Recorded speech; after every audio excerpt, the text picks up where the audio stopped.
પ્રાકૃતિક કૃષિમાં હુમસનું નિર્માણ થવું બહુ જ અગત્યનું હોય છે. હુમસ એટલે શું, ખેડૂતોને ખ્યાલ હોવો જોઈએ. તો આપણે વાત કરીએ, હુમસ એટલે જમીનની જે ઉત્પાદન ક્ષમતા છે, જે જમીનની ઉપરનો 4 થી 5 ઇંચનો ભાગ છે, તેને હુમસ એટલે કે જીવનનું દ્રવ્યનું ત્યાં જ નિર્માણ થતું હોય છે. તેની આપણે વાત કરશું તો કે હુમસના નિર્માણમાં કુદરતી મલ્ચિંગ, જો આ જે છે આ મલ્ચિંગ પણ કહી શકીએ. અહીંયા નીચે તમે અળસિયાની હાજરી જોઈ શકો છો, જુઓ હોય જ.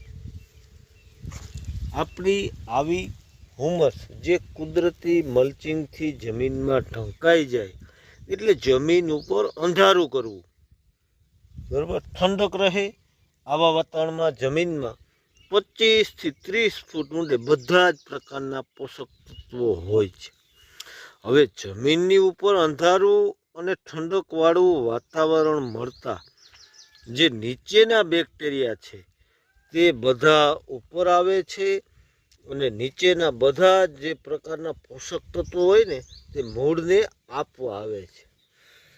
અને એમાં જે આપણું જીવામૃત છે તે આપવાથી આ બેક્ટેરિયાની જે કામગીરી હોય ને એ ઘણી બધી વધી જતી હોય. તો ખેડૂત મિત્રોને ખાસ એક વિનંતી છે કે તમે અચૂક જીવામૃત એની પદ્ધતિ પ્રમાણે બનાવી અને વાપરો અને સારામાં સારા રિઝલ્ટ મેળવો. જય હિન્દ, જય કિસાન.